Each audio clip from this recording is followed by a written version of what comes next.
All right. I think we'll start. If anybody is following the slides, do download the latest version. Fresh from the oven, I think like something like 15 minutes ago. So, before we continue, any questions about yesterday? Things that remained unclear, lingering in your mind, bothering you, stopping you from sleeping. Nisan-Wigderson construction, reconstructive generators, hardness versus randomness. Perfect. Let's recall what we saw. So we saw what we call Nisan-Wigderson, meaning hardness amplification with codes combined with Nisan-Wigderson, which gives a generator and a reconstruction. The generator takes a string, f, size poly n, runs in polynomial time, and prints a bunch of n-bit strings. The reconstruction is the part that we use for analysis. We're saying, oh, OK, let's take a distinguisher D that breaks the PRG. We can transform it into a small circuit whose truth table is f. And what we saw is that this transformation can even be efficient. We can implement this as a probabilistic algorithm running in some fixed polynomial time and making queries to f prime. F prime, if you recall, was the encoding of f by an error-correcting code. Questions, things that seem weird, things that don't remind you of what we saw? Yeah? Can you remind again how we were fixing this problem that you have to query f prime like this magic? Oh, perfect. Good question. We were not fixing this problem. Not at all. So the bottom line of that of the result that we saw in Impagliazzo-Wigderson 97 said if f does not have a small circuit, then the PRG works. And this is enough for that, right? The fact that there's an efficient algorithm printing a small circuit is enough to get a contradiction. For the result that relies on circuit law bounds, it's enough to have a reconstruction saying there exists a small circuit. Is that clear? Good. But like since we were going to use it for more stuff, we looked at it in real time and saw, oh, right, it's totally efficient other than this one thing. Good. Any other questions?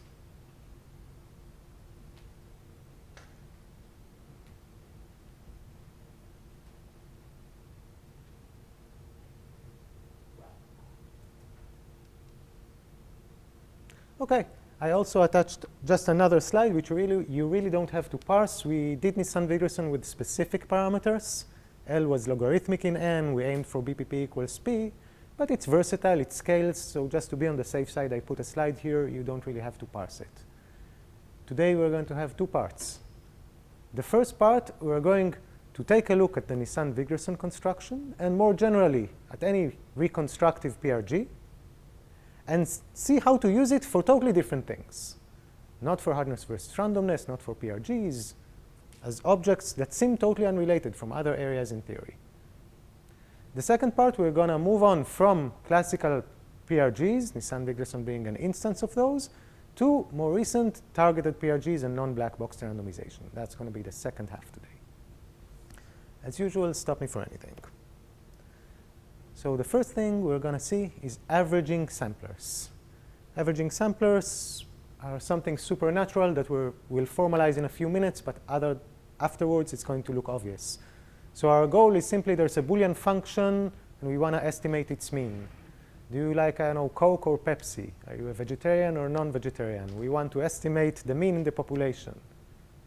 So we have query access to a Boolean function. N is the population. We want to know its mean. How would you do that?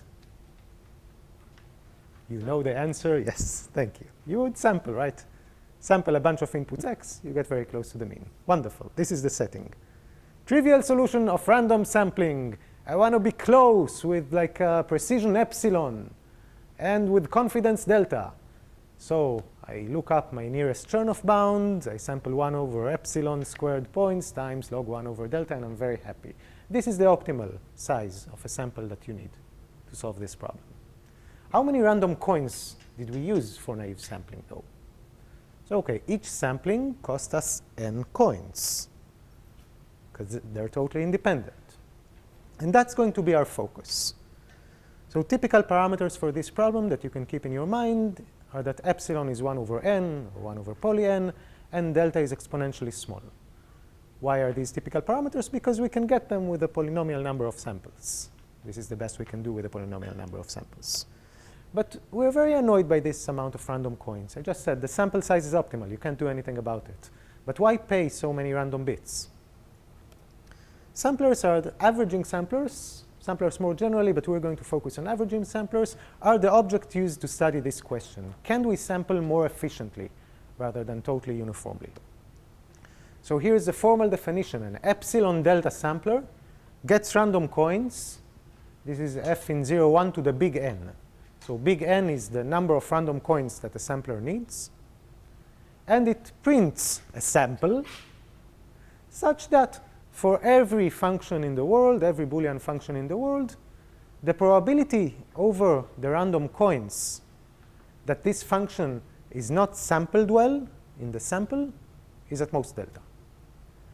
And by not sampled well, I mean that the average of the function on the sample differs significantly from the true average of the function. Is the setting clear? So the number of random coins is big N. The sample size here is 2 to the d.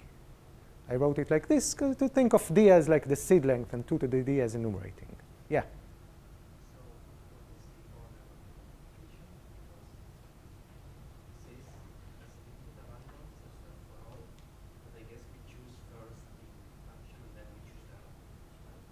OK, perfect. So what's going on is first we define a function.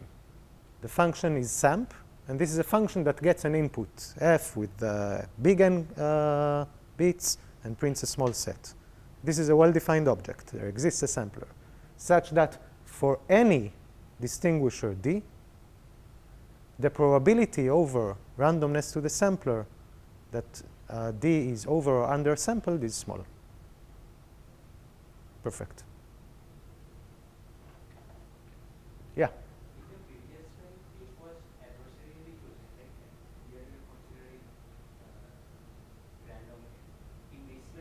Mm-hmm. Oh, yeah, it's a good question. My notation might be a bit misleading. So replace small f here with d. Small f here takes the role of big D later. So small f is Coke or Pepsi. This is totally an outdated example, Coke or Pepsi. Like I live in the 90s, but still.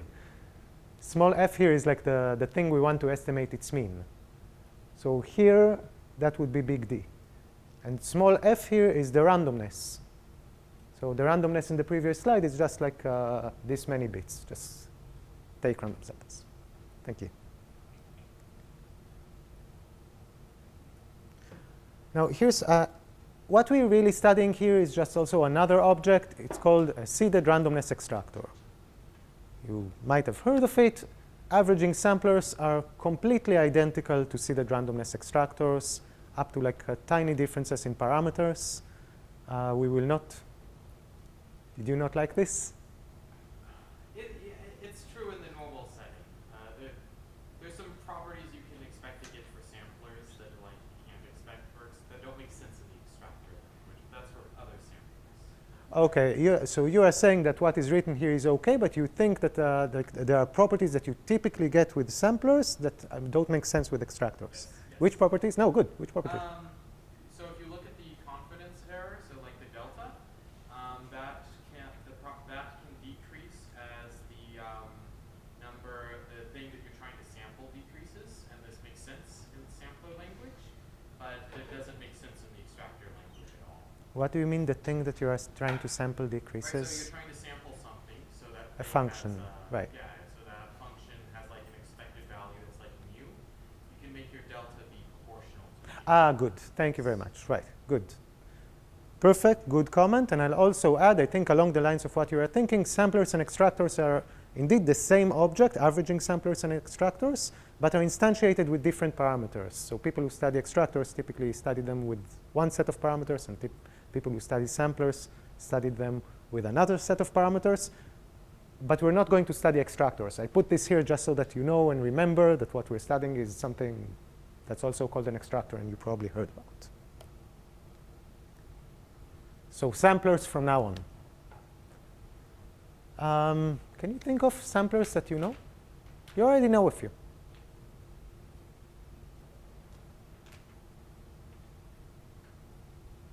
Yeah. GUV extractor? GUV extractor, that's fantastic, and that's an excellent answer and a very fancy one. Like, I didn't expect this. You took like a state-of-the-art extractor. Wonderful. True. Aren't PRGs extractors? Like, Don't spoil the surprise. Good. Do you know the name of this extractor? no, I mean, just don't they take the same definition? That like they give us some set, but if you I'll ask you in a couple of slides. Good. Yes? You were saying? Less fancy extractor. Pairwise independence. Thank you. That should be the first answer. Everybody knows this sampler. Pairwise independence, right? Don't sample truly uniformly. Sample from a pairwise independent distribution and use which inequality? Chebyshev. Right. Perfect. What happens if I do 3-wise? Even better. You get like 1 over n to the 3 over 2, I think.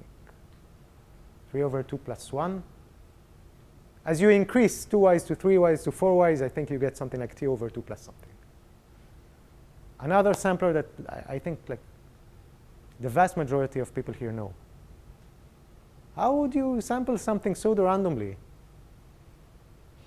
The first pseudo-random object that you think of, really. Expander graphs, right? Walk on an expander. Don't sample uniformly. Just start from somewhere in the on an expander and walk randomly. You only need to choose the edges rather than choosing completely uniformly each time. Perfect. Those are, I think, the two that people typically think of. GUV was fancy. PRG versus an extractor was a very good answer. And somebody here mentioned the answer that I want to get to, but I didn't see who it was. So let's just, this is for you, Yuval, right? OK, remind ourselves of the definition of a PRG. A PRG doesn't get anything. It gets 1 to the n.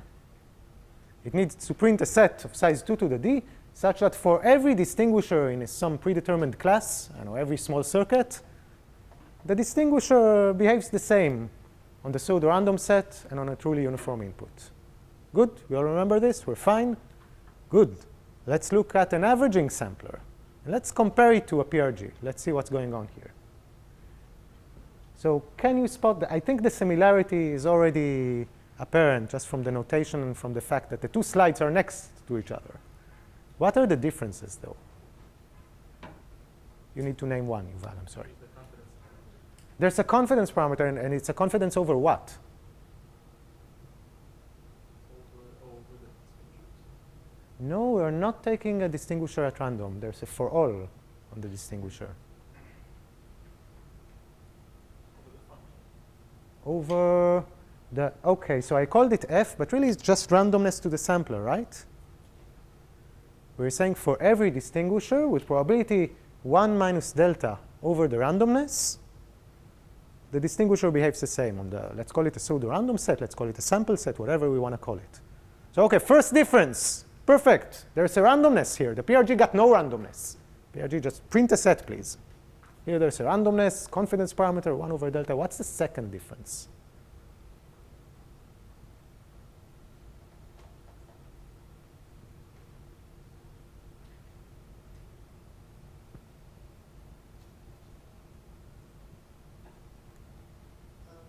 Distinguisher for PRG is usually bounded over here. Fantastic. Zion got it right. In a PRG, let's look. The PRG needs to fool every distinguisher in the class. Say every small circuit, right? Here it's every D. Every Boolean function, no matter how complicated. It's not some small class. We don't know it in advance. All the functions in the world have to be fooled. And of course, that's why we have randomness. We must use randomness if we want to work information theoretically. So those are the two differences.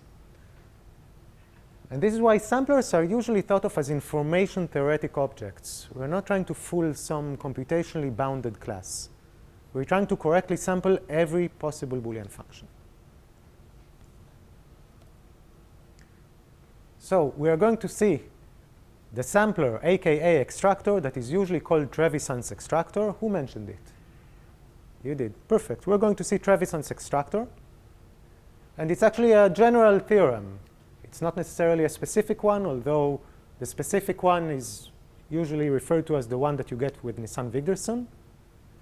And Trevisan's extractor, I'm going to say extractor because that's the typical name. It's an averaging sampler. Trevisan's extractor, the theorem says that any black box reconstructive PRG is an averaging sampler. So a few comments. First, any PRG of the type that we studied, so no matter what, as long as it's reconstructive, is a sampler. The second comment, note the word is. It's amazing here. It's not like, oh, we can transform due to some complicated stuff. No, it's just take it. This is the object. It works. Another comment is the notion black box reconstructive, which we haven't mentioned before. What's black box?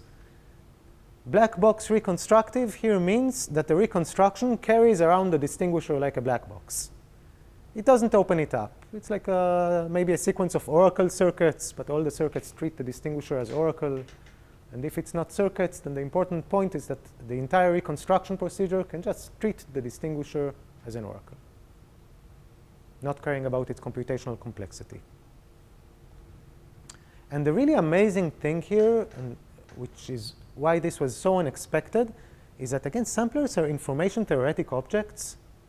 They need to work for all Boolean functions. Nobody even mentioned the word complexity here. It doesn't look and sound immediately like something from complexity theory. And it sounds like it's supposed to be a stronger object than PRGs. PRGs only need to fool, let's say, bounded size circuits. And still, if we're working with a black box reconstructive PRG, then it's just a sampler. So as a corollary, Nisan-Wigderson is a wonderful sampler. At the time, it was the best known sampler after many years of work. And you'll see the proof is going to be very easy. It's a bit complicated, fancy constructions. It's a sampler with good parameters. So the sample set is not optimal, but it's close to optimal, up to the polynomial. And the number of random coins is nearly linear. So instead of paying polynomially many random coins, we pay n to the 1.01 many random coins. No matter, even if epsilon grows, epsilon is a big inverse polynomial. Right? 1 over n to the million, we still pay n to the 1.01 random coins. And if you ignore this 1.01, which we can because later samplers manage to get rid of this 1.01, then what's going on here is really amazing.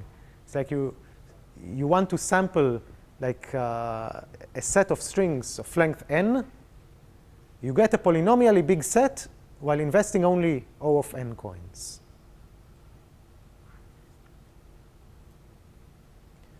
It's close to known lower bounds. And as I said, we have better constructions, but this is a very influential idea, and some of the better constructions do follow this general idea. So, okay, just to keep things simple, instead of getting n to the 1.01, I'll get something like n to the 10, n over epsilon to the 6. It'll give us an easy proof, and I'll explain later how the proof can be adjusted to get the 1.01, which isn't a big deal. So let's recall what the, yeah. Before we get into it, Yeah, good. confused about what the sampler does. You're saying it takes some less number of random coins and fixes some set. But we still need to sample uniformly from that set. Sure, but this is a small set. And instead of sampling from that set, you can just enumerate over it.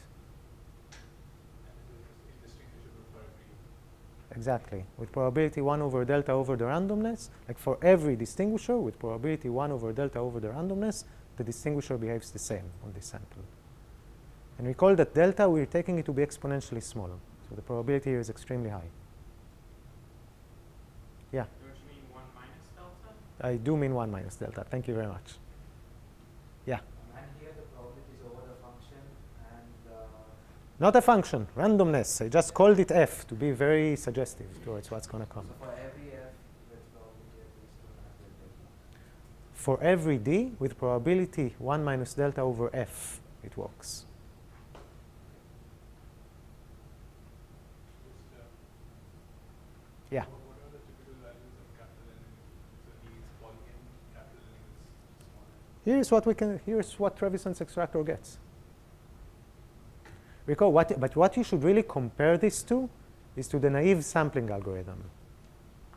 And the naive sampling algorithm that we saw pays n times 1 over epsilon squared times something with the confidence parameter. So it's a big, this thing can be polynomially big, right, when you want to be accurate. And what you get with a sampler is something linear. Let's be concrete, because this is really not a very abstract object, right? There are elections. We want to know what will happen in the elections. We can choose a random person in the US and ask them.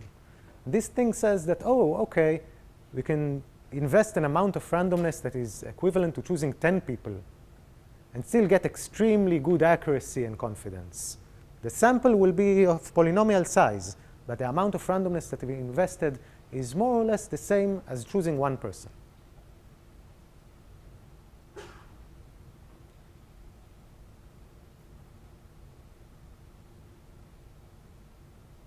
Good, are we good to go to the proof? I promise the proof is going to be shorter than the description of the object. We call a reconstructive generator, right? We saw it, there's a generator, there's a reconstruction. Whenever D breaks the generator, we have C such that C to the D computes F. So fix any test D. D is information theoretic. I don't have a small circuit for it. It's a complicated test. I don't know what that is. And now, for any fixed F, right? So and I fixed D and I fixed F, okay? For any fixed F such that the PRG or sampler, same object, gives us a set on which D behaves differently from random, the reconstruction prints C, a small circuit C, such that C to the D is a small description of F. Are we good with that? I think it's like the 6th time that I'm saying it today. This is the standard reconstruction that we saw. Is this clear, right? The point of reconstruction is that whenever the PRG/sampler is broken, it gives us a small description. And we said this is a black box reconstructive PRG, so reconstruction is black box, so it's a small description, and in this small description, there are gates with a special symbol that says query D. They don't know what D is. These are oracle gates. Okay, well, what's the number of Fs that have small description? Kolmogorov style argument, I don't know. Almost none, right? Almost all Fs need maximal size descriptions. And therefore, the probability over F that F has small descriptions, has a small description, is very small. And therefore, the probability over F that D behaves differently on the sample is very small. And we have finished the proof. Now it's just parameters. This is literally it. There is some error involved, right? Sorry? There is some error involved there because the distinguisher makes some error, and when you do the hybrid argument, there is some error. Good. Okay, so we can think of the reconstruction in two ways. We can think of the reconstruction as an efficient algorithm that prints C, and we can think of the reconstruction as like a magic tool that tells us there exists C. I'm using the second now. It's enough that there exists C, like almost no F, like for almost all Fs, no such C exists, let alone an efficient algorithm can print it, right? Good. Yeah? Homograph-ish argument works, kind of crucial that D was fixed, right? That D was fixed. Absolutely crucial, exactly. For every D, the probability over F is small. Perfect.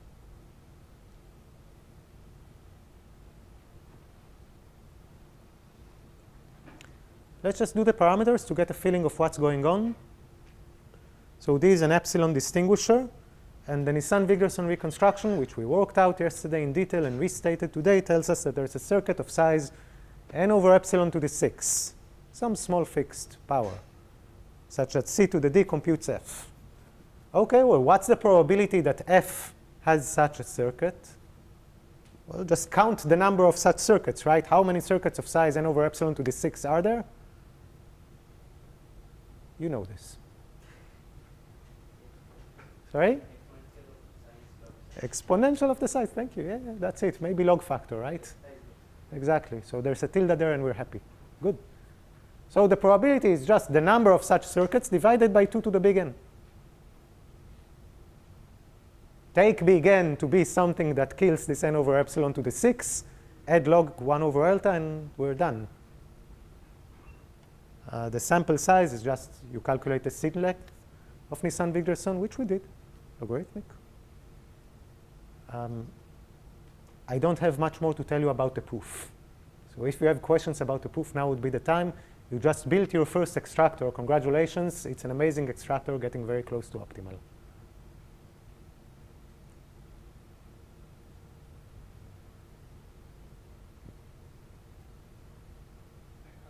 Can you explain why that inequality was again? Which equality? Just the inequality. Oh, OK. So we said the probability that D distinguishes the sample is at most the probability that F has a small description. Because for every F such that T distinguishes, F has a small description. How many Fs are there with a small description? 2 to the description size. Divide by 2 to the big N, and we're done. Perfect. So some comments, OK? As you already observed, and it's true, Nisan-Wigderson gave us more than what we wanted. Nisan-Wigderson gave us an efficient reconstruction procedure. All we needed here is that some small circuit exists. That would have been enough. In particular, like if we can have a reconstruction algorithm that describes F with a short description that runs in, I don't know, quintuple exponential time, I don't care, that's enough. Almost no Fs have such small descriptions. We said Kolmogorov even works here. So if you walk through Nisan-Wigderson reconstruction very carefully, you'll find that the circuit of size like n over epsilon to the 6 isn't really needed. You just need something like n to the 1.01 bits of actual advice, and the rest is just running time. And this is how you actually get n to the 1.01 there. Second comment, and I think it's quite clear, this is a general framework. Any black box reconstructive PRG works, not only Nisan-Wigderson. We just know Nisan-Wigderson, so we worked with it. Later extractors use the same idea of Trevisan. Generator, reconstruction, small descriptions. They build better extractors. GUV that you mentioned can be viewed in this way, although probably that's not the most natural way to view it. Coding theoretically is better. Yeah, 10. How are we reducing the size of all of these hardwired points of F? Just take a small, like designs with small intersections. That's the 0.01. Basically, this is the source of the size of the description, because other than that, like the index in the list decoding is nothing.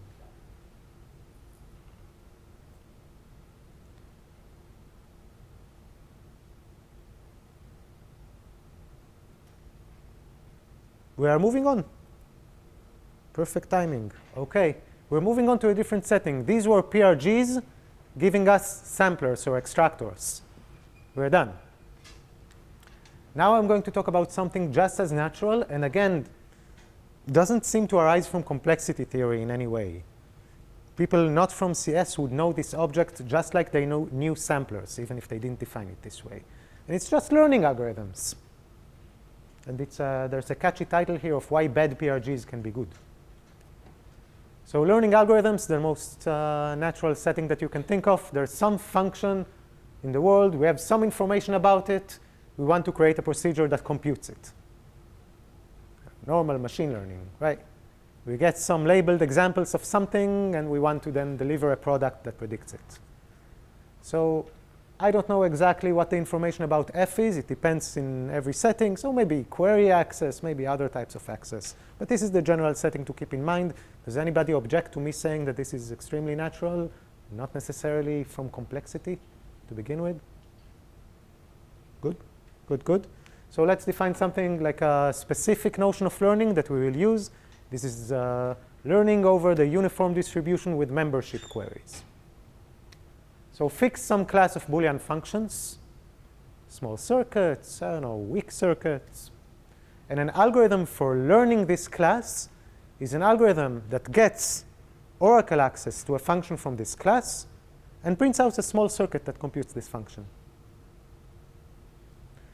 There's some approximation notion. Maybe the circuit makes some error. It computes it on 99% of the inputs over the uniform distribution.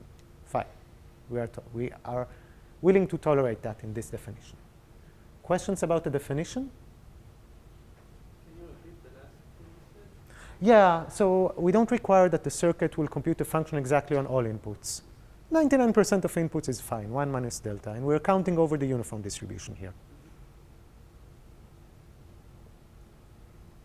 Any other questions?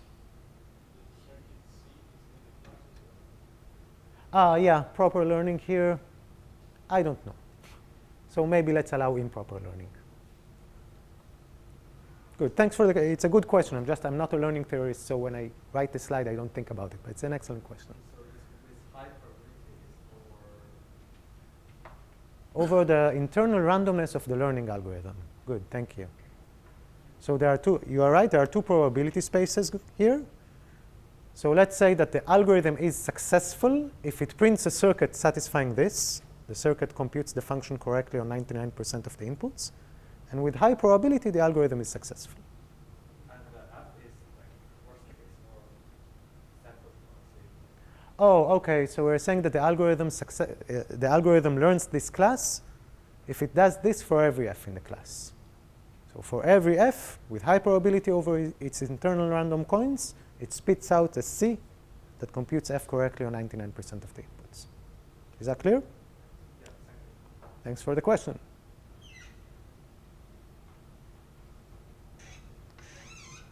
Again, a main point that should, this is the first time complexity theory or TCS are entering the picture. Something weird is going on, right? F is a truth table, and C is a concise representation of it.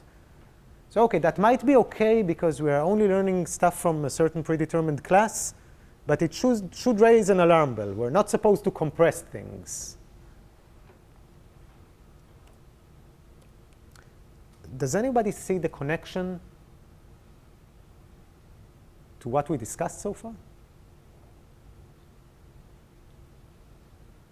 Sounds like a reconstruction argument. Perfect, exactly. It sounds like the reconstruction argument of Nisan-Wigderson. Wonderful. And if we go back many, many years, then Impagliazzo-Wigderson, not in that Impagliazzo-Wigderson paper, in another Impagliazzo-Wigderson paper, notice that exactly what you said is true. The reconstruction in Nisan-Wigderson is basically, I'm lying just a little bit, an efficient learning algorithm. It's probabilistic.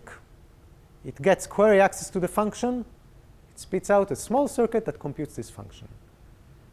And the only bit in which I'm lying is some small annoying thing that we'll have to handle. If you recall, the reconstruction makes queries to f prime. And f prime is the encoding of f. So Nisan-Wigderson is instantiated with f, and the reconstruction needs queries to f prime.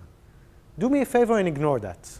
We'll solve this after we finish everything. Let's pretend that it makes queries to f, and it's just honest-to-God learning algorithm. OK, why is this useful? I mean, there's a catch in Nisan-Wigderson reconstruction. Nisan-Wigderson reconstruction doesn't just work, right? It needs something. It needs a distinguisher. So we just, like in Nisan-Wigderson, we don't expect the distinguisher to exist. That's the whole point. So here's an idea of Carmosino, Impagliazzo, Cabanats, and Kolokolova. Let's switch the roles. In everything we did so far, we thought of the generator as the real algorithm, the thing that's going to actually run on a computer.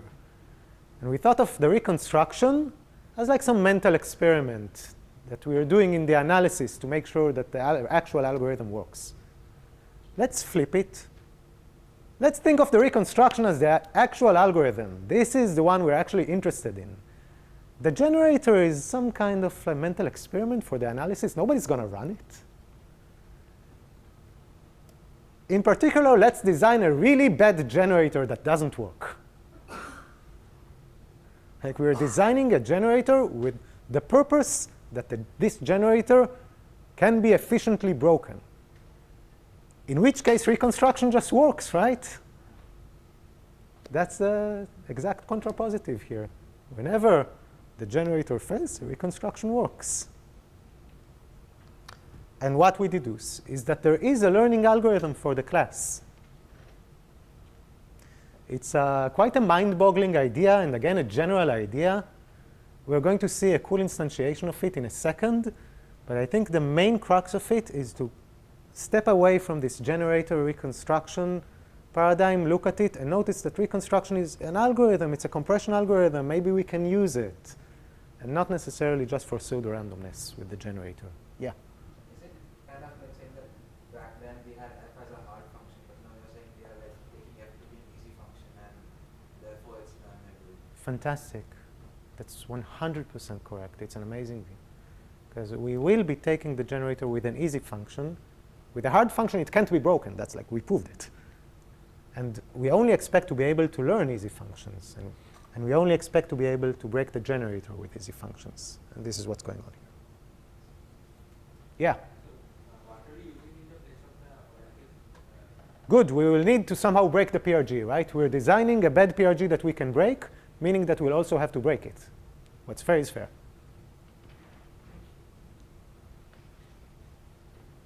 Okay. So this is a concrete instantiation, just moving from the general idea to one specific setting where this actually works. So we can learn AC0 circuits with parity gates. If you haven't encountered them or haven't thought about them a lot, this is a weak circuit class. Circuits of constant depth with AND, OR, and parity gates. And it wasn't clear before this that they can be learned. And what this paper showed is that there is just a learning algorithm for them. Just Nisan-Wigderson can learn them. And when I say Nisan-Wigderson, I mean the reconstruction, not the generator. So the NW reconstruction is a delta learning algorithm with quasi-polynomial running time. So L here is the number of bits to the circuit. So the algorithm runs in time L to the polylog L for L-bit AC0 circuits of polynomial size. And the error is polynomially small. So let's fix it to 1 over L. And again, it's unconditional. That's the point. There's no if there is a distinguisher, then something happens. It's just this algorithm works. So addressing your question, I'm going to black box this. But I'm going to tell you which result we'll be using to break the generator. So to break the generator, we'll be using a result of Razborov and Rudich from the famous natural proofs paper, which says that there is an algorithm distinguishing between random strings and strings that are the truth tables of AC0 circuits with parity gates. In particular, this algorithm is good enough to even handle truth tables of AC0 circuits with parity gates of sub-exponential size, matching the known lower bounds at the time. Are we willing to take this as black box? Like Razborov and Rudich in the 90s gave us an algorithm. If this is a truly random string, it says 0 with high probability. If this is a truth table of an AC0 parity circuit, it says 1 with high probability. I think with probability 1, actually. Yes, probability 1. OK, this is the main lemma needed for the proof. Yeah? Can you just remind us what the circuit class is? Like what AC0 parity means? Yeah, it's what I said a minute ago. It's just a constant depth circuits with gates computing either AND or parity. OK, so you have n gates at the bottom, each corresponding to an input bit. Above them, you have some constant number of layers. And each gate in each layer can compute the AND of something below it, or the OR of something below it, or just XOR, whatever is below it. If you remember, we have lower bounds for AC0 circuits, and we have lower bounds for AC0 parity circuits. Yeah? Just to reemphasize, you have unbounded fan-ins. Yes. Oh, you wanted to reemphasize this to everybody. Good. Yeah, just unbounded fan-in. It's not like fan-in 2. Good. Exactly. Unbounded fanning. Yes. Yeah. I think I might have misunderstood. Should it be sized to the order of big O of R is to like distinguishing similar truth tables from random or Could you repeat the question? I'm not sure that I understood what you were asking. like here, you're distinguishing simpler truth tables from more complicated truth tables. Is that what we're trying to do? Yes, yes, yes, yes. Think of random truth tables are just random strings, right?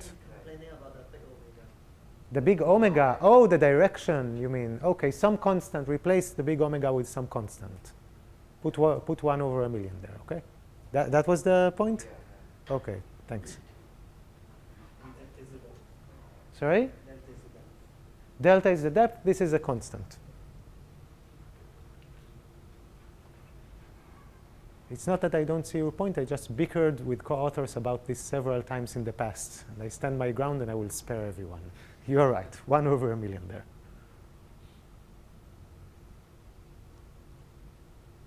Yeah. Should we focus by now why it's like quasi-polynomial and not polynomial? No. I usually need to remind myself the parameters and work it out, but you will see in a couple of slides. The reason is this sub-exponential thing over there. I mean, we haven't seen yet what we're doing, so.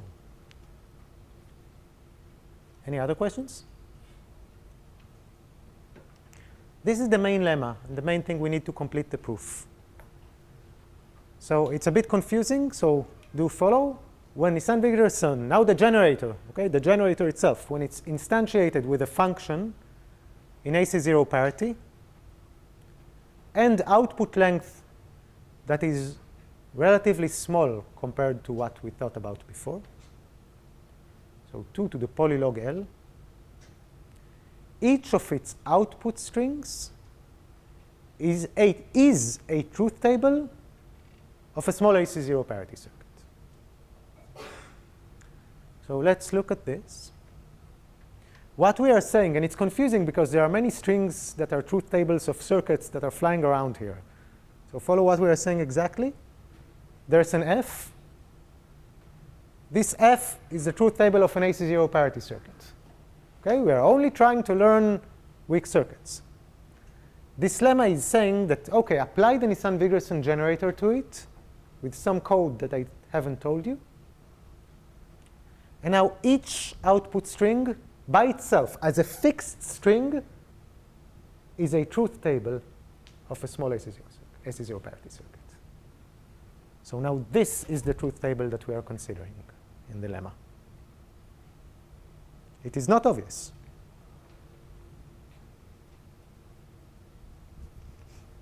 So just to see, this is the proof of the lemma, but also helps us understand what's going on.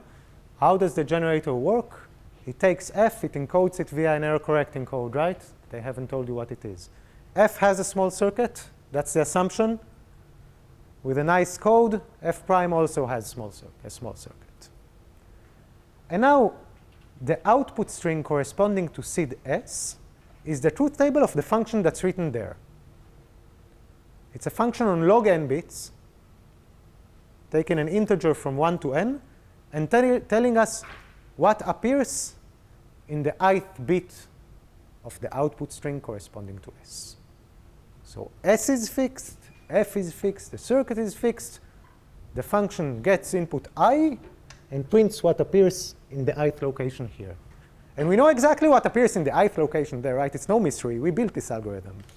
What appears in the ith location is F prime in the location corresponding to the ith set in the SID S. So look at the SID S, look at the ith set. It tells us which location in F prime to look at. And this is what appears in the output string. So the only question now is whether or not we can compute this function in small AC0 parity. That's the main lemma needed for the proof. And it's not a technically heavy lemma. Just a bit mind-boggling to walk through the different perspectives. That's it. Let's build this circuit, okay? So S is fixed. We are now building a circuit for the output string corresponding to SID S. Hardwire S into the circuit. Good. Hardwire the small AC0 parity circuit for F prime. We're going to use it. Of course, we're going to use it. It's part of the assumption. We can't avoid that. Given an index I, compute the ith set in the design, look at what appears in S in those locations, and then use the circuit for F prime to compute F prime at this point. That's the entire algorithm. So what is the only part here that actually requires computation? The part where we do something that's non-trivial. Sorry? The last one? What, this? Okay, I agree that it's computation. From the proof perspective, it's pretty trivial because we are getting the circuit C and we are just hardwiring it. It's the line that is computed. The line that has compute in it, fantastic. But it looks silly. Why would computing designs be complicated? We never showed the design. Sorry? We never showed what design. We never show. You didn't do Appendix A in the worksheet? Okay. The designs are n sets, right? This is a circuit over log n bits. We can't hardwire designs into it. And designs that are computable in time poly n are totally inappropriate. We can't compute designs in time poly n here. We want something that's like 2 to the log n to the small constant. So the only non-trivial part is an algorithm that takes I and computes the ith set in an appropriate design. I didn't put that in the worksheets, but you can see it in the paper. That's what I built in the technical sense to just carry through this idea. And that's it. Combining the two things, we're done. Rasborov-Rudik gives us a way to distinguish random strings from truth tables of AC0 parity. And this lemma tells us that when you instantiate Nisan-Wigderson generator with AC0 parity as the hard function, each output string is a truth table of AC0 parity. The corollary with one little lie, I mean, the statement is okay, but there was one little lie in the proof leading to it, is that the reconstruction just works. We designed the bad generator. Rasborov and Rudik broke our generator in the 90s, so the reconstruction must work. The only annoying thing is, okay, but why did I mention 1 over L here? Why is there an error? Why did I not tell you what the code is? Am I hiding some dark secret? That's the only twist, basically. So before going to this twist, I'll ask if there are questions on the basic proof that we saw. Yeah. Can you go back to the previous thing? Yeah. This one or the previous? Yeah. Like here, if there's an efficient algorithm for distinguishing truth table for slightly like AC1 parity circuits, let's say, then I think the whole thing works, and then you get the AC1 parity circuits? Maybe any circuit class which is stronger than this AC0 parity. Oh, okay. So And then let's say we have an efficient algorithm for distinguishing yeah. slightly stronger circuit class from random ones. Then I think the whole proof goes through and you still get a runtable algorithm.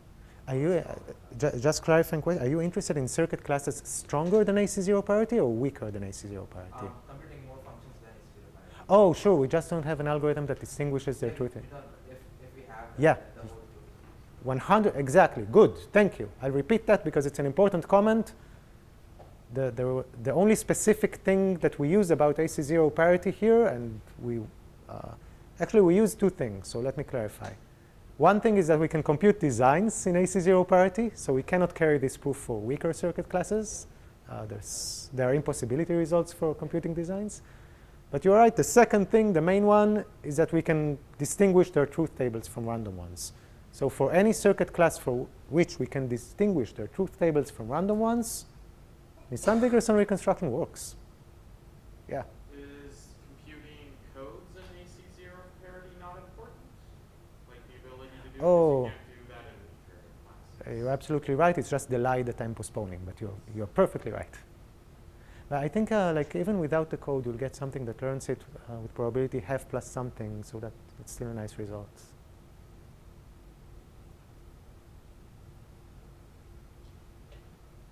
And I mean, and even in AC0, if like you take direct product, you XOR only over log stuff, you can probably do something. But good point. Yeah.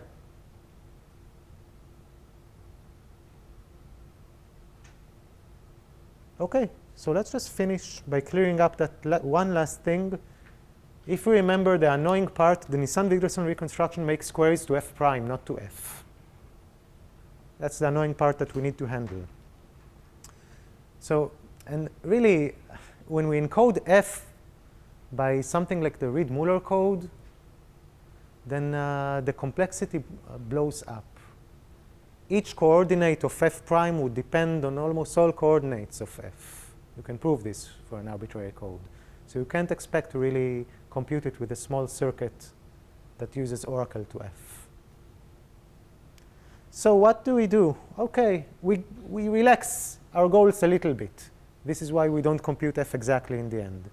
Instead of encoding f by like the great error correcting codes that we used before, we use milder codes. We use codes that are locally encodable. Each output bit is a function of a small number of bits in f, and even locally encodable in AC0 parity. Such a code necessarily supports decoding only with a small error, this 1 over L, and this is what we'll settle for. And therefore, whenever the algorithm makes queries to f prime, our learning reconstruction algorithm makes queries to f prime, we're going to resolve each query by a few queries to f using the local encodability. And as you pointed out, we need this to be in AC0 parity. And one example, this is just to be less mysterious, just f prime takes t indices in f, looks at these t indices and XORs them. Maybe t equals L suffices for this application. It's just it's a direct product code with Yau's XOR lemma.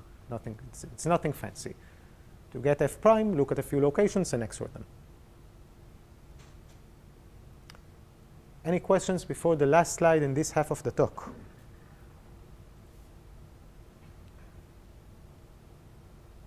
Yeah. I mean, not really a question, but I find something interesting. If I remember correctly, for example, we can get a learning algorithm for AC0 from Nisan or Nisan. And is there like, I don't know any other like Fourier analytic techniques where we can sort of like bound the Fourier base and get a learning algorithm for every class. And then the next class we can get a learning algorithm for, as I'm just learning, is like something with Nisan-Wigderson. Right. Or right about like AC0. AC0 Right. And there is no Fourier analytic way of actually generating a learning algorithm for AC0 with parity. Is there? There's none that I know of, and there is a good reason for that. But let me just share the caveat that I'm not a Fourier person and not a learning person. Okay, so I might be missing some things. But AC0 parity, its Fourier spectrum might be concentrated totally at the top, because it just might be a parity gate. Okay, because I'm trying to understand if there could be like an intuitive like connection between like where we can start constructing like learning algorithms using Nisan-Wigderson. Because for AC0 we cannot do that. Like this generation, but we can use Fourier ways. Is there like a sort of like an exchange relation between where we can use these methods for different sort of complexity classes? Yeah, it's a very interesting point and a good question. Like, I don't have an immediate answer, but it's something worth thinking about. How can you formalize this, understand it, which techniques work where? Good question. Thanks.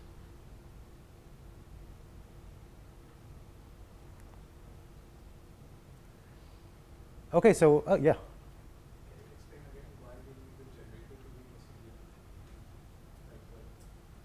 Like The generator to be in AC0? this construction that you run the code to find the designs. Like, Okay. So,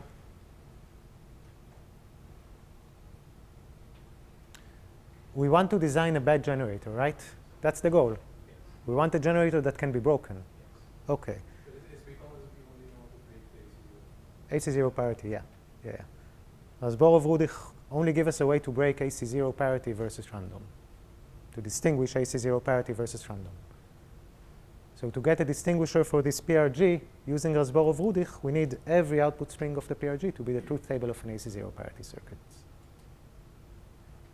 But like, so what I'm thinking is, what if f was some different class, the thing we're actually learning, and this construction that these truth tables that we're generating. Yeah. We don't need to distinguish arbitrary AC0 truth tables from random. We only need to distinguish the truth tables that are generated using f and these specific operations. Perfectly right. So you open up the proof, you say we need to distinguish truth tables that are generated by computing this set, compute the circuit from the class that we need to learn, maybe with some minor thingy from the encoding, but let's ignore that, and output what you So I get. guess the But I mean, the question is, what are you hoping for? Because computing the set like AC, you can't do it in AC0. You can do it in AC0 parity. Maybe you want to look at something in between. I don't know. What I'm hoping for is maybe some larger set I'm trying to distinguish. I cannot distinguish as truth table, but maybe I'll ask later. I'm struggling to formulate exactly what I mean, but I'm trying to see whether we can change the complexity of this generation process independent of the complexity of the F that we are trying to learn. OK, you want to separate this part from this part, right? Good. Good goal. Sure.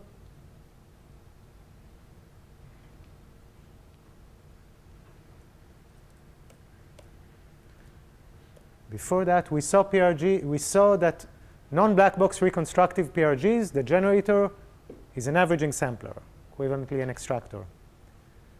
And we saw that Nisan-Wigderson and relatives, the reconstruction is a learning algorithm.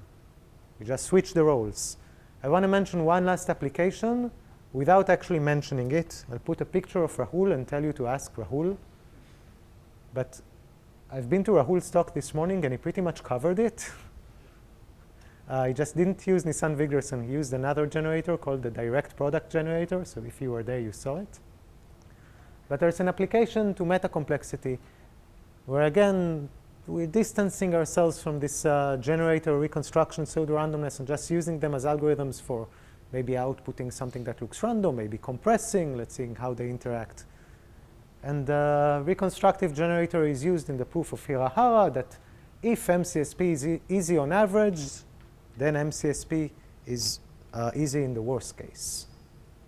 Where the contrapositive is that worst case hardness implies average case hardness. Ask Raoul if you're interested, but this will be just a direct application of a reconstructive generator. Yeah?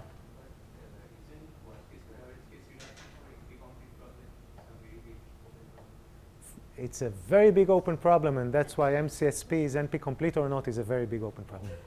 Yeah, no, good. Yeah, exactly. You've nailed it. That's a crucial point in that part of the lectures.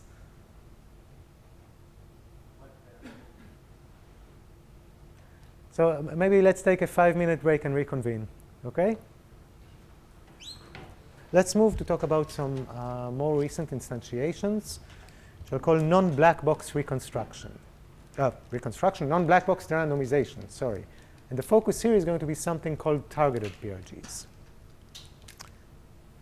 So let's go back and do Nisan-Wigderson again. We're so comfortable with it. It's so fun. Let's do it one more time, OK?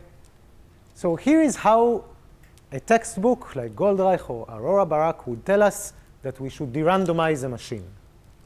Like there's a recipe. The recipe is like a PRG. We work with it, OK? So there's a machine M, and we are given an input X, and we want to estimate the acceptance probability of M on this input X. So what do we do by the textbook? We write down the truth table of a function that is hard for all small circuits. Right? We're good students. We know that's how Nisan-Wigderson works. Great. We apply a generator to it, whatever generator that we like. We learn Nisan-Wigderson, great. Do Nisan-Wigderson, we get a pseudo-random set. Then we evaluate M with input X on this pseudo-random set and spit out the majority vote. So let's recap. We had an input. The first thing that we did is forget all about it, write down the truth table of a function that's hard for all small circuits, apply some complicated stuff to it, codes, designs, I don't know, whatever other your generator does. Then in the end, we remembered, oh, we had X. Good. Let's evaluate M with X on this pseudo-random set. And here is an informal claim that I hope Itai will tell me that he agrees. You would have never in a million years done that if the textbook hadn't told you that this is what you should do. Like there is no way on earth in which I ask you to please de-randomize BPP for me. You would say, oh, good, let's forget about the input. The input doesn't matter. Do you agree? Does Itai agree? Itai agrees. Good. Do other people have opinions or thoughts about this?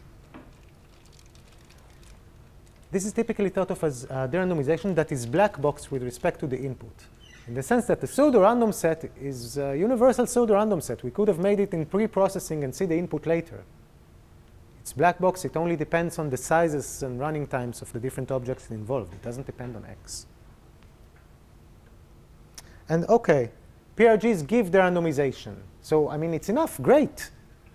We have an approach. It works. It doesn't even need to look at the input to generate a pseudorandom set. It's a classical open question. It's open for decades. It's fascinating. OK, maybe this is the only way, right? Maybe the canonical way is PRGs. In other words, is it true that if promise BPP equals promise P, then the circuit lower bounds and PRGs that are equivalent are also true? Are PRGs necessary?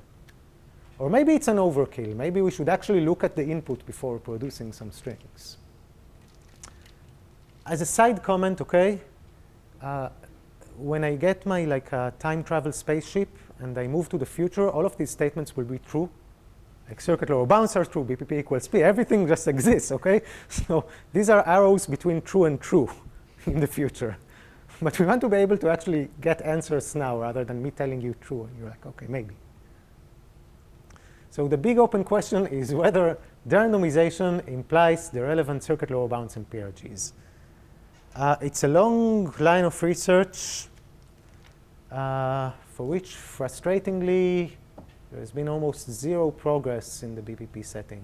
Like, no, I can barely point at a nice idea that gives us something there.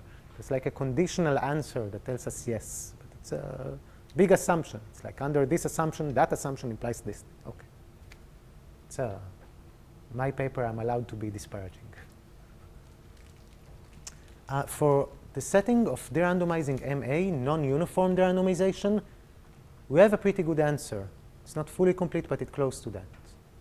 So a key part in Ryan Williams' algorithmic method tells us that derandomization of MA requires non-deterministic PRGs.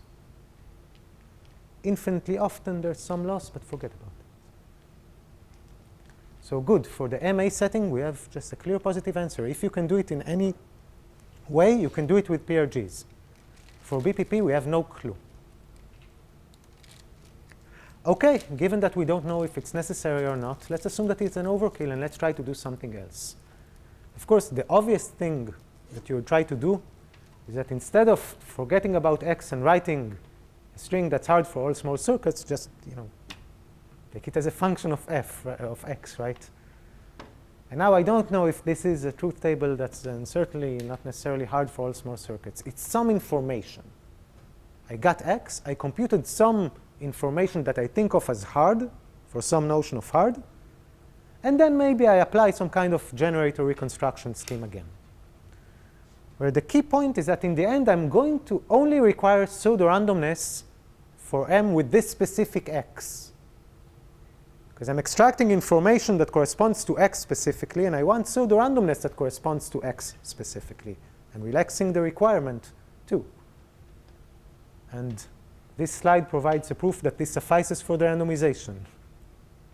If we can do this thing, then promise BPP equals promise P. I get X, and I'm pseudorandom for X. Don't need something else. Questions about this simple thing?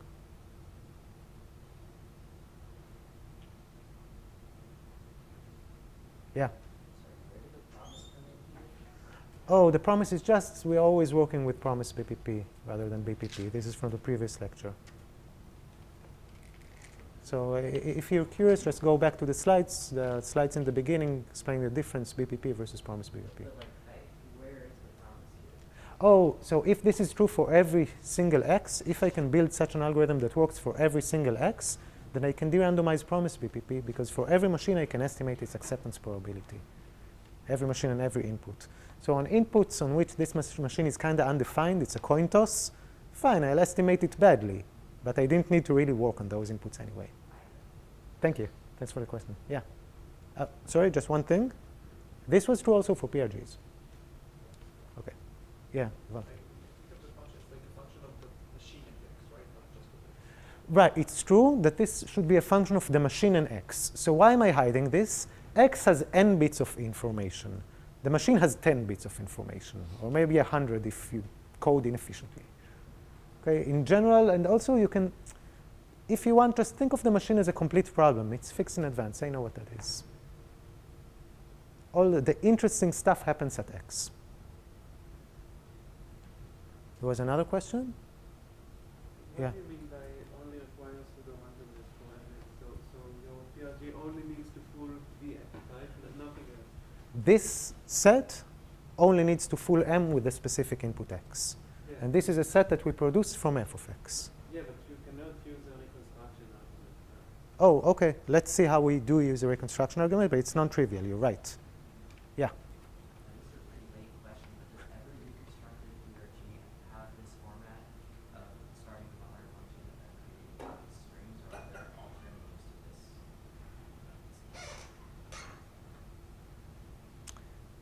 So the crux of the question is defining what hard function means. I mean, f is something, so for sure I can cast everything that I want in this form. I can cast f of x equals x and then do something. But my point in adding this thing is to emphasize that, OK, there is some hardness going on. We use it to extract some information, and we operate on that information. But it's so general that I haven't committed to any specific form. I didn't say this is hard for small circuits, this is hard for uniform algorithms, this is incompressible. I haven't said anything. Does that make sense? OK. You sure? I was wondering if they always create these R1 through Rn from a hard function, or if there's some other way of creating a PRG. I mean, a PRG by definition outputs a pseudorandom set. So the R1 up to Rn you'd get by the definition of a PRG, right? And the question is if you're producing them from something unspecified that is called f of x or from x itself. But that's kind of, I didn't commit to anything in saying f of x, so this is general enough. But it's good. We're going to define the object in a second. Thanks. Keep them coming. Any other questions? Yeah, good. OK. Oded Goldreich defined this object long before it was constructed from hardness assumptions. It's called a targeted PRG. It gets we call a PRG in the classical view, gets a short random seed and stretches it to a long sequence of random looking bits. We're thinking of enumerating over the seeds, but it's equivalent up to some runtime issues. OK. Goldreich said, let's do the same thing, but also give the PRG a description of the specific observer that it needs to fool. And then only ask it to be random for this observer. So when the PRG starts to operate, on the table in front of it, there is like a description of exactly the algorithm that it needs to fool. And it just prints a bunch of strings that fool this algorithm. In our case, the algorithm is going to be x. Or like Yuval said, maybe m with x. OK, but m is just 10 bits of info, so let's just treat it as x. And here's a theorem that Oded proved. Promise BPP equals promise P if and only if such an object exists. So of course they suffice for the randomization. We just saw that. But they're also necessary for the randomization. And the targeted PRG needs to fool every linear time machine on every input x, except maybe finitely many. Let's forget about those. So here is the right object. Instead of asking ourselves whether or not PRGs are necessary, we know that targeted PRGs are necessary. So let's build those instead.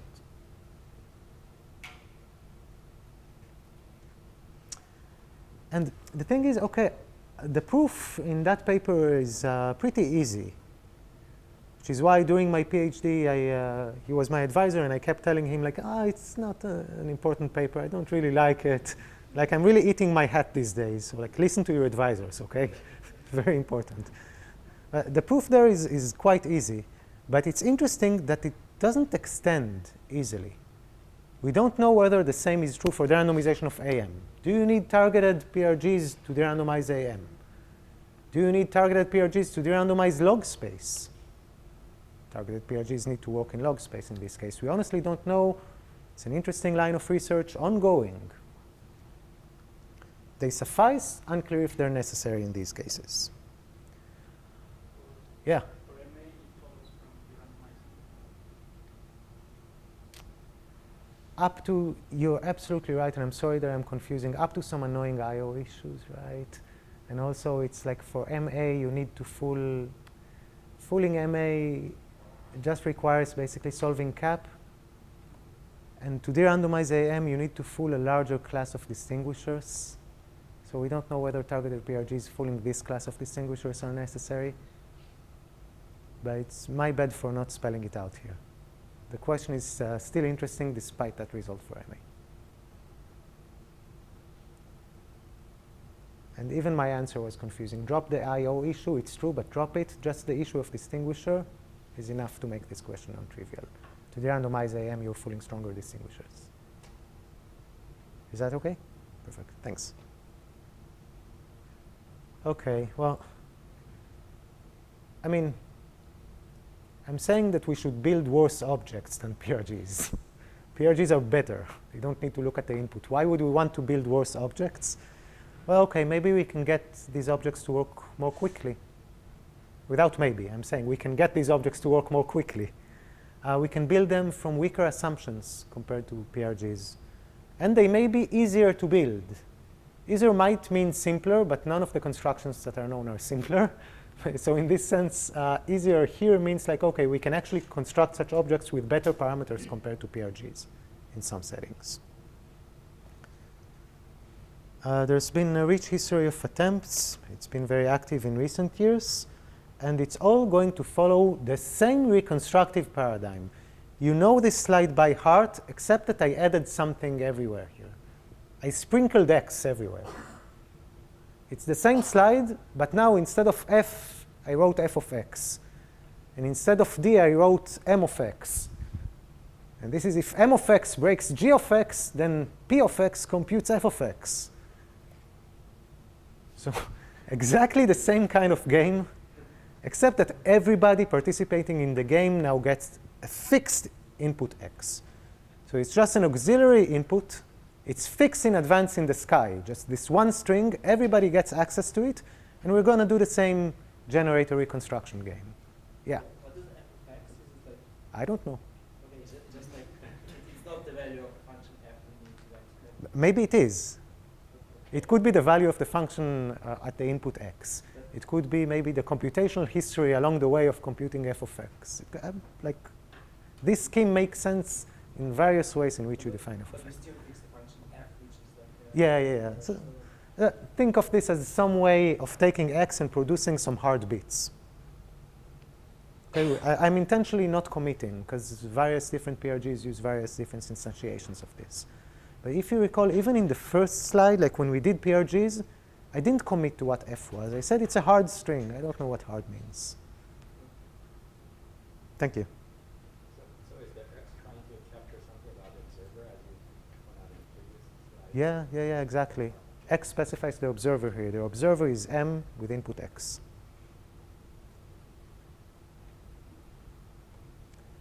Let's do a sanity check, because this is less trivial than it looks, OK? We're going to prove that the reconstruction generator game works for every fixed input X. Assume that we have some kind of generator reconstruction such that we were able to prove this for every fixed input X. OK. Let's assume that f is hard on one input X. Then, how does it, what is the quality of the randomization? How many inputs does it work?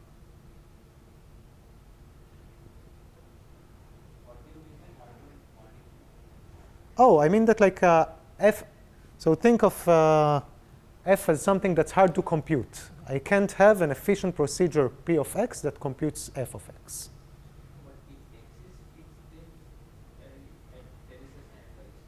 Good, so fix f and fix this generator reconstruction game and assume that you proved that for every fixed x, the generator reconstruction game works. And I'm telling you now, OK, for every input length, there is one input on which f is hard. Then on how many inputs does the derandomization work?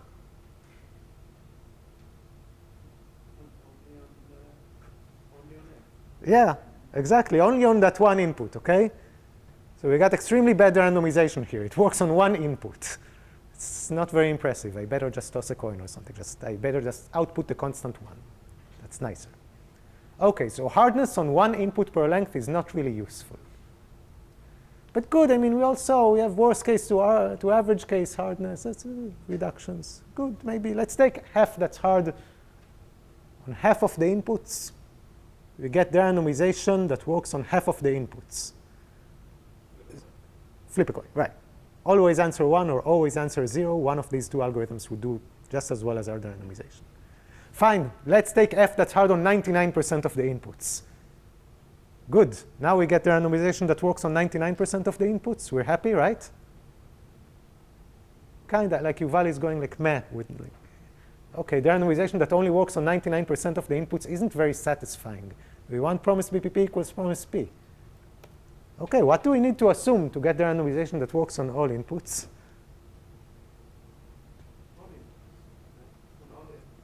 Hardness on all inputs x? You are saying yes less confidently than a second ago. Does that even make sense? Yeah, you're nodding affirmatively. That makes sense? Why do you think it makes sense? Because you can, like, if you have a multi-output function, you can just do the diagonalization. Fantastic. Yeah. Good. Exactly. Perfect. You're spot on. These functions exist. There are functions that are hard on all inputs. They just need multiple output bits. So okay, we have this weird notion, a function that's hard on all inputs. And we say that if we get one, then we get derandomization if we have such a generator reconstruction game. One caveat, whenever I'm saying all inputs from now on, what I mean is that for every uniform machine trying to compute the function, there are at most finitely many inputs on which it succeeds. Because fine, I can always design a uniform machine and hard code the first 10,000 inputs into its code. That's not interesting. But at the 10,001th input, from then on it fails on all inputs. Like it never succeeds. Awfully hard function. So okay, here's the potential. Instead of assuming circuit lower bounds, it suffices to assume lower bounds for uniform machines on all inputs. And the activity in recent years have been in several directions.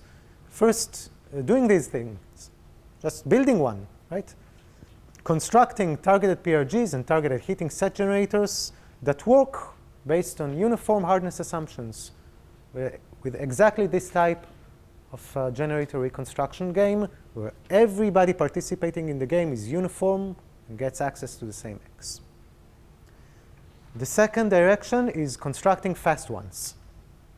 There are inherent obstacles to doing derandomization with PRGs in terms of the overhead that you pay. If you went through the first question in the worksheet, you saw that when using PRGs for derandomization, you must pay some runtime overheads, at least quadratic. You don't need to do this when using targeted PRGs, and if your targeted PRG is very fast, you can get a derandomization that is blazing fast with minimal possible overhead. I won't spoil it for you. The first question goes through this in depth. The third direction is surprising applications of this.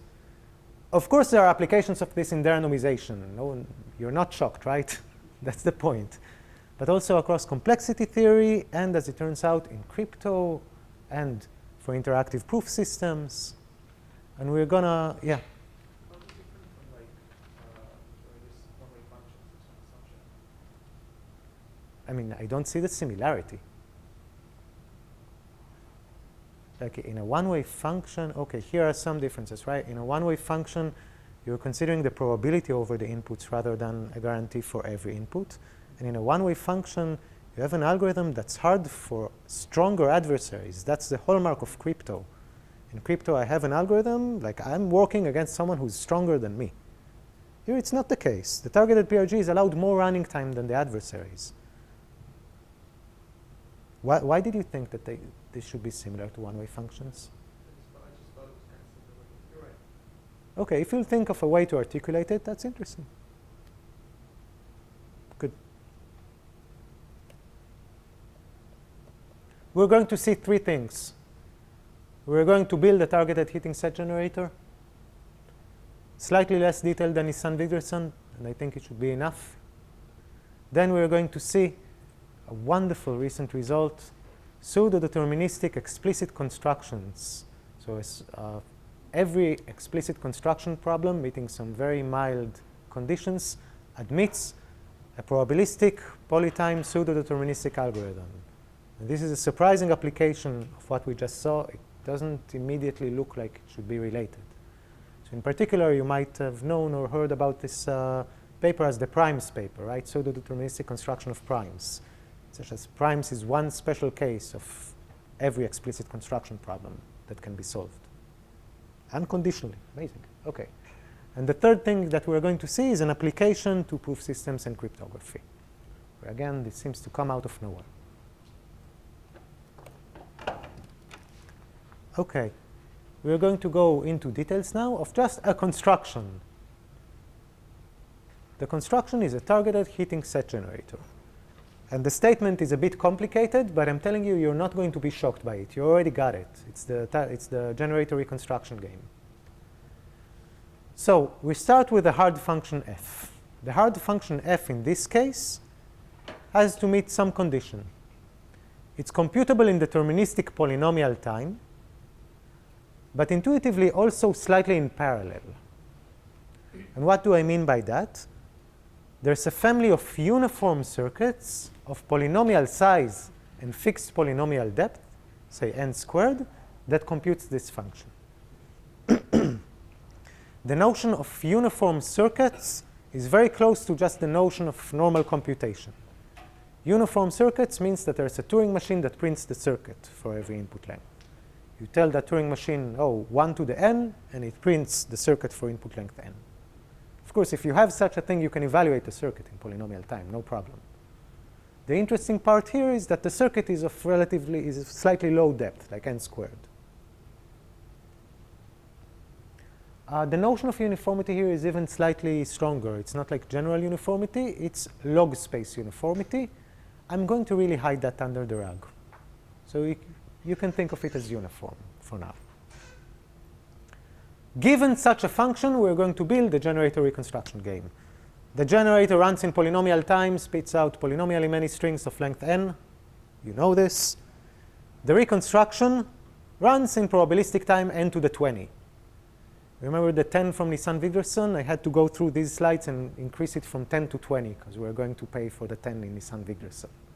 So now we're at 20. And what is the guarantee? For every fixed input x, fixed, all sides get x. For every fixed input x, if M, some uniform, let's call it linear time machine, uniform linear time machine with input x has high acceptance probability, so tends to accept x, but M avoids all of the strings in the pseudorandom set, gf of x, then the reconstruction works. And the notion of works here is prints f of x. So the reconstruction runs in time n to the 20 and just prints f of x. It's just what we promised a few slides ago. It's more details, but there's nothing unexpected going on. If the machine breaks the generator, then the reconstruction runs too quickly and prints the hard function at this specific input x. Pausing for questions for a moment.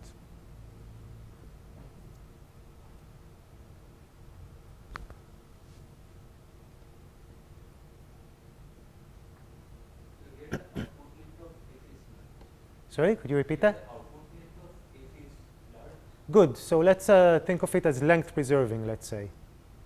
Mapping n bits to n bits. That's not crucial, but it has to be super constant for the result to be interesting.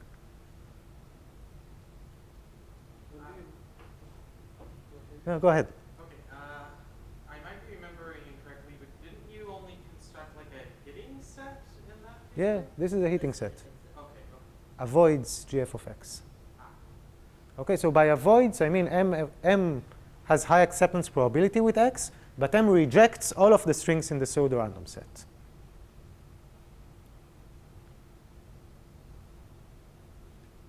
Yeah? So I guess this would be contradictory exactly. So just like before, if f is hard on one input x, then we get something very bad. If f is hard on all inputs x, oh, great, we're in business, right? But like, what notion of hard? Because like, we assume that it has box space uniform circuits of polynomial size. Aha, so we assume that it has circuits of size n to the million. But it might be hard for probabilistic time n to the 20. Okay, like in Nisan-Wigderson, right? Same kind of parameter regimes.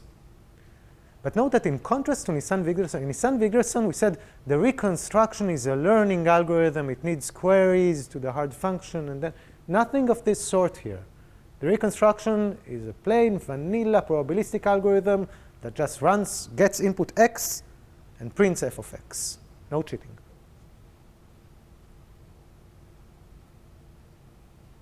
Not a learning algorithm. Any other questions? So let's see what this gives. This is not going to be the focus. The focus of us right now is going to be the construction. But I want to state the corollary just to hammer in the point of what this thing gives us. So this is an immediate corollary of what was written, the first part. If there's a function computable by uniform circuits of size n to the million and depth n squared that is hard for probabilistic time n20 on all inputs, then promise BPP equals promise P. Do you see that this is an immediate corollary? Okay, good. Any questions or clarities about why this is an immediate corollary of what was written? Yes? Ah, okay. That's a good question. So why does this slide say avoids G rather than distinguishes G, the normal notion, breaks it, right? This is a weaker object. Like this object only guarantees that if M has high acceptance probability, then some string in the heating set is going to be an accepting string for M. So it suffices for promise RP equals promise P, not for promise BPP equals promise P. However, we have reductions. If promise RP equals promise P, then promise BPP equals promise P. And this is what we're going to use here. It's a non-trivial point, so thank you for highlighting it. So I'd like to repeat exactly the thing that you asked now. We're building not a targeted PRG, we'll be building a targeted HSG, heating set generator. Every M with high acceptance probability cannot totally avoid the pseudorandom set if F is hard. Good. Any other questions?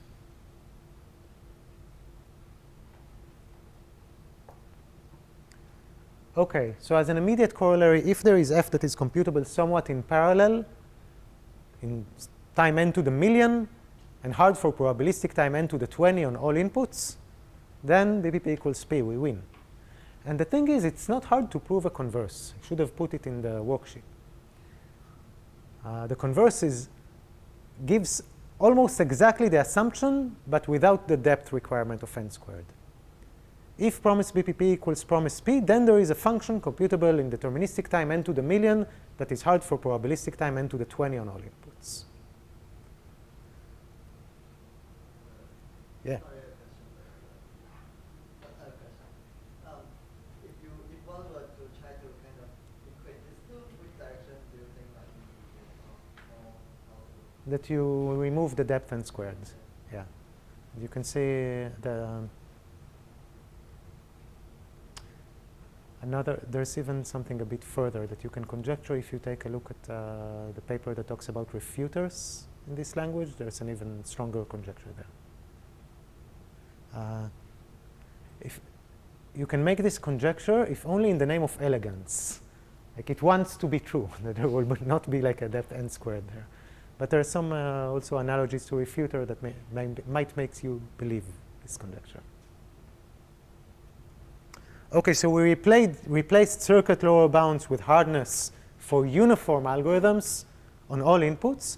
And this gets close to an if and only if, so near optimal assumptions for derandomization. Like, oh, these are the hardness assumptions that you need for derandomization. They suffice and they're necessary.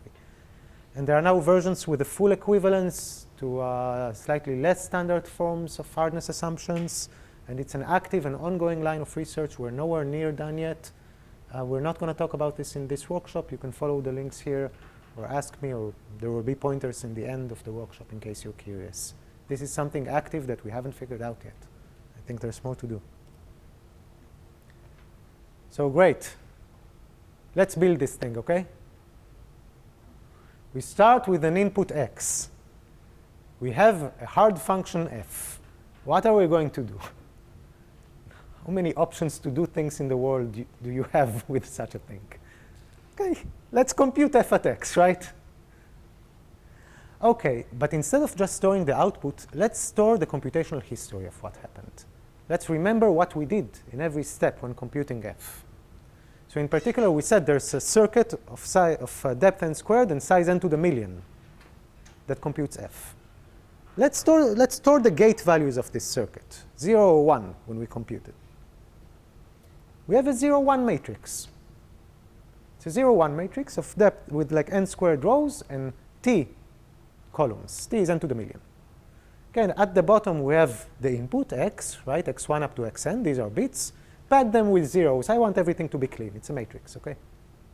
And here we have the values of a gate. This is a gate that looks at these two inputs. OK, it's at the second row. It's the first column. It's a function of x. It's either 0 or 1. Is this clear, what's written here? Perfect. Good. Now observe the miraculous feature that circuits have. It's a feature that's so trivial that you didn't notice it, but it's going to be very important. Circuits are downward self-reducible, meaning that if you look at every row, every entry in each row is a function of two entries in the row below. This is how circuits work, right? So, OK, I was very formal there on the right. I don't think there is a need. I think everybody's convinced that circuits are downward self-reducible. Here is a goal. My goal is to transform this circuit such that it is still DSR, downward self-reducible, but also every row is a code word in a locally least decodable code. It's a weird goal. You're not supposed to be able to see why we want to do such a thing. But roll with me. Let's take this as a goal. This is what we want to do. It will make sense later. Yeah? Just a question. So you take your x, Yeah. but then are you transforming, like, this circuit exists even without having the x? Like, Oh, but OK, good. The circuit just exists, but we're evaluating this circuit at x. So each gate now takes a value, either 0 or 1. And this is a matrix with 0, 1 values, the values of the gates when computing at x. Thank you. There was a question there? Or no? OK. OK, so for my own weird reasons, we want to keep DSR and have every row be a code word in a locally least decodable code. It's not clear how to do in general. It's like, OK, let's do the naive thing. OK, let's just take a code and encode each row via the code, right? But now, like, every entry in the new row is a function of almost all the entries in the previous row. So it looks like a function of almost all the entries in the row below. We kill DSR. So the naive attempt does not seem to work. We will apply a transformation that has been introduced in the context of doubly efficient interactive proof systems by Goldwasser, Kalai, and Rothblum. It's a transformation that I'll describe at a high level. I'll wave my hands a bit. I don't think we need to see all the technical details, but let's see a taste of it. So the first thing is what I promised you we won't do. Just encode each row via an error correcting code. But we're going to encode it via a specially designed code. It's going to be the Reed-Muller code, but we're going to do the encoding in a special way. It's going to be helpful for us. But now each row is a code word in the Reed-Muller code. Reed-Muller code is great. It's locally least decodable. We're super happy with it. Fantastic. It's going to be a field of polynomial size. The degree is going to be linear in n to the million. So good, low degree. It's n to the million. It's low compared to n to the 2 million. We're happy. In particular, we're going to also encode the bottom row. The bottom row had x and a bunch of zeros. Now it has an encoding of x and a bunch of zeros. OK. what is the blow up? So the depth is still n squared. We didn't touch the depth. The number of columns is n to the 2 million instead of n to the million. It's the field size. No biggie. Polynomial time, complexity theory, great. Okay, now I did nothing. I just added a bunch of visual space between each pair of rows. And the crucial point to recover DSR, downward self-reducibility, is to add a bunch of auxiliary polynomials between each pair of rows that are heavily inspired by the sum-check protocol that you have in your worksheets and that allow to recover DSR. So previously, before adding these rows, as I just argued, there was no DSR between here and here. The DSR was highly inefficient. But these rows allow us to gradually do DSR. Like this thing will still be a function of this thing in some sense, but the DSR is going to sip gradually from row to row. I know that it's very vague. These are also encodings of Yes, perfect. These are all going to be low-degree polynomials in the same field. So again, code words in the Reed-Muller code. If you have sum-check in your mind, these are like the sum-check polynomials where you strip variables one at a time. Okay. Okay, so between each pair of rows, we added 100 polynomials. And let's just re-index this thing. So the depth is 100 n squared. Good. The size is n to the 2 million, the number of columns. We're good. This is how it looks like, and that was the construction. What structure did we gain?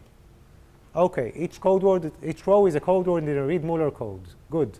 By definition, we have DSR. By hand waving, it's not going to be DSR of like 2. It's going to be DSR of maybe like n to the epsilon entries. You need to read in the row below you. Fine. Third property is trivial, but I do want to state it. At the bottom, we have x, and at the top, we have f of x. So it's still a circuit-ish that computes f of x from x in some sense. An alternative view, not sure if it's helpful or not, but I'm waving the details anyway, so maybe let me wave them in a different way. In this construction, each row is the prover strategy in a proof system.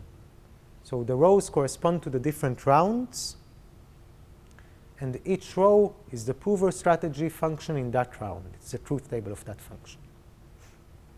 And it just happens to be that the proof system of Goldwasser, Kala'i, and Rothblum has this wonderful structure where it's downward self-reducible, and the proof strategies are basically the Reed-Muller code. Okay. We encoded. That was the encoding. Fantastic. We're not done, right? We wanted the targeted heating set generator. Remember that? Good. We had that goal. Okay. What will we do now? We'll look at each row. It's a wonderful object. It's a row. It's a string. Let's apply Nisan-Wigderson to it.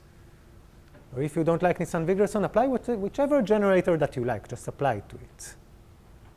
So to each row, we applied, let's say, Nisan-Wigderson, and we got a small pseudo-random set. We have 100 n squared pseudo-random sets. Take their union. This is the final pseudo-random set. To recap, we had x. We stored our computational history. We did some fancy encodings to the rows. And then we applied Nisan-Wigderson to each row. And the final pseudo-random set is the union of everything that we got. Questions about the construction that don't ask me to elaborate on the hand-wavy parts?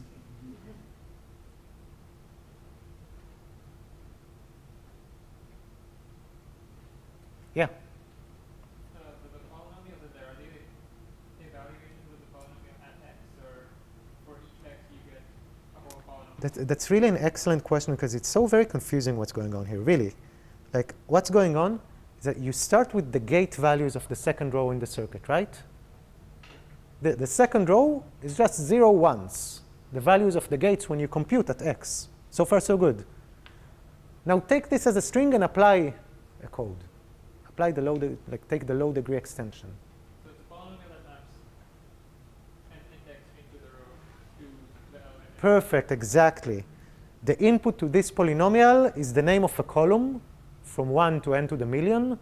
We think of it as just an element in the field. And the output is what appears here. So in the first n to the million inputs, you're going to see zeros and ones. In the rest, you're going to see polynomial magic. Good? Half-half? Not so good? Think so? OK. If you have more questions, ask, please. Yeah? Is there any tension between downward reducible versus the pseudorandom in the later slide? Oh, OK. So we are going to use the downward self-reducibility property when we argue pseudorandomness, which we haven't yet. This seems to be a tension, I guess, but you can kind of deduce one from the other, but on the other hand, it looks like before. Yeah, it's an excellent point. The thing is, our observer, the distinguisher, only runs in time n to the 20. It cannot do anything meaningful in this n to the 2 million thing. I mean, OK, fine. It can maybe compute the DSR of this to this. But the pseudorandom set is a global function of the entire row. And I don't see how the distinguisher can do anything meaningful here.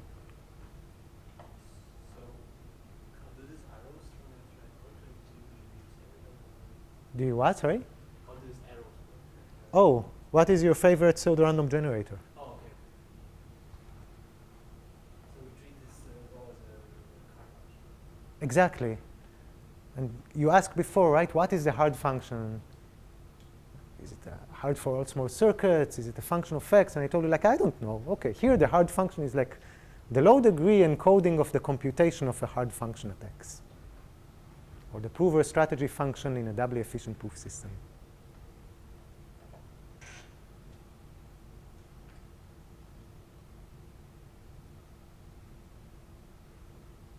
It's one of those things where the proof is going to be easier than the construction. We have a generator. Everybody agrees that we defined the generator. What we need now is a reconstruction.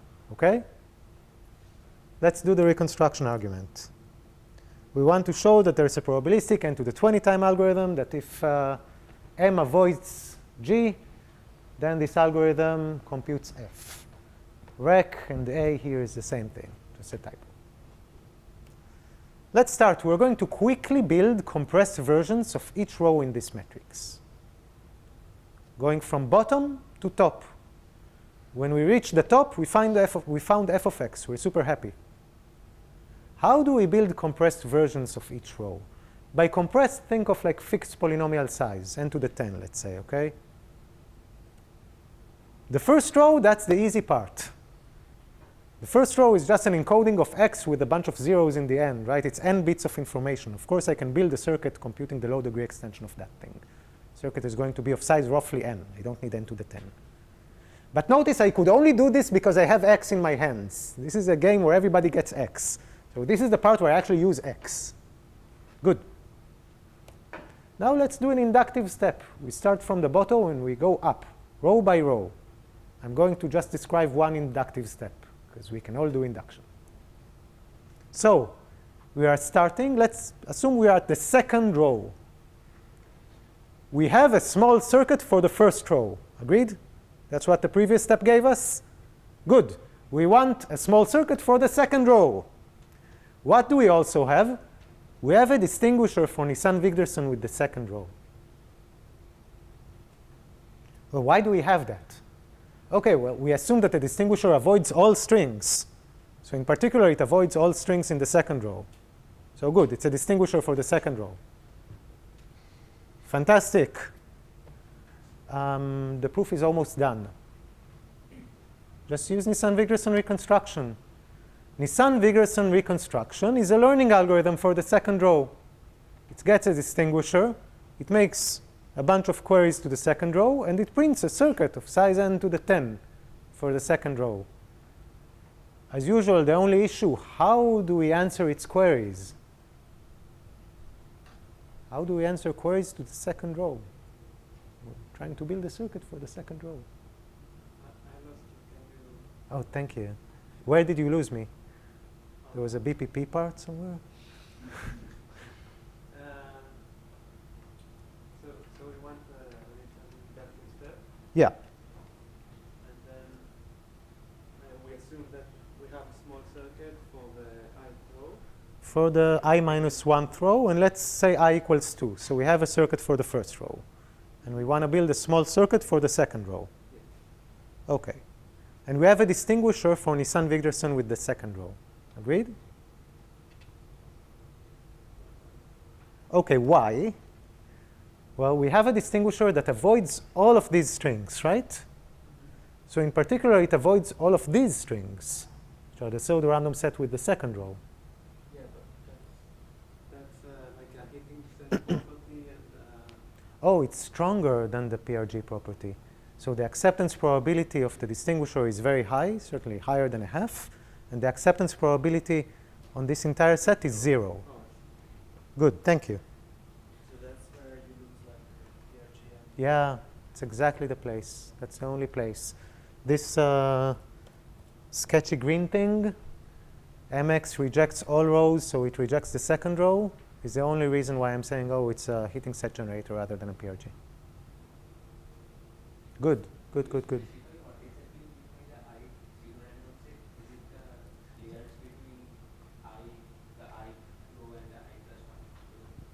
So we have the final pseudorandom set is the union of 100 n squared pseudorandom sets.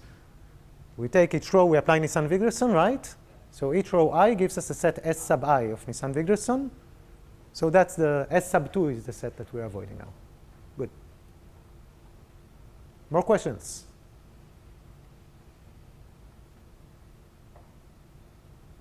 Yeah. Is the overhead of the number of extra rows only a constant factor, or am I? Yeah. It's between a constant and logarithmic, and if you take the interpolation size to be t to the 0.01, then it's a constant. But it's standard sum check. Thank you. Why are you concerned about it? Just okay. Yeah, so you can make it a constant here.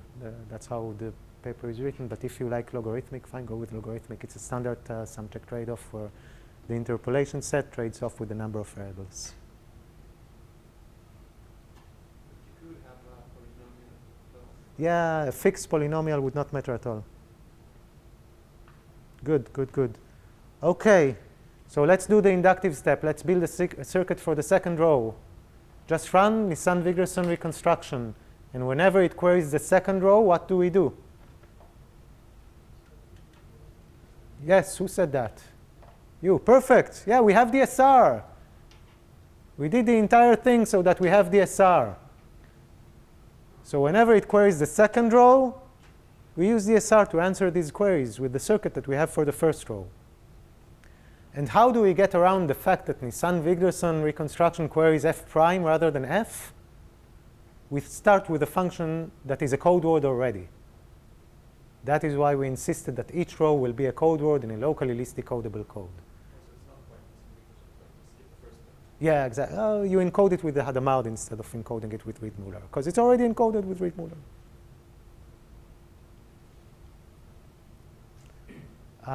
Yeah. No, please.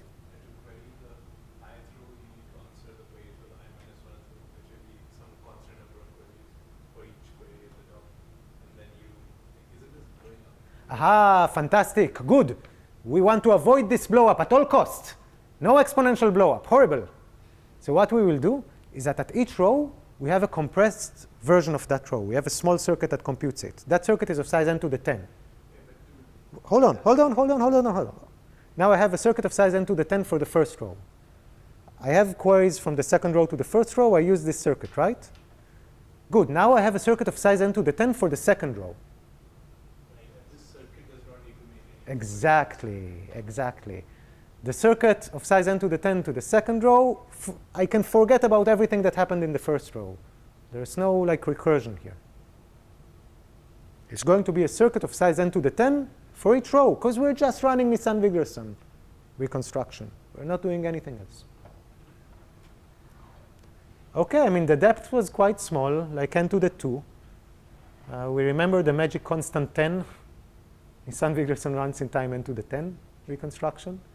So overall, we run in time n to the 12, and 12 is smaller than 20. And that's it. That's the entire argument. Okay, so that was it. I'll be here for questions. We have time this afternoon, we're not doing more lightning talks. There won't be around 2. So I think Newton is also telling the people in the workshop upstairs, we're going to take like 10-15 minutes of break now, just chill for a minute, and then reconvene with the groups. I don't think we had enough time yesterday, and all the presenters and organizers will walk around and try to like chat with the groups, answer questions, and you can be angry at us if the questions in the worksheet don't make sense. Okay, so see you later on.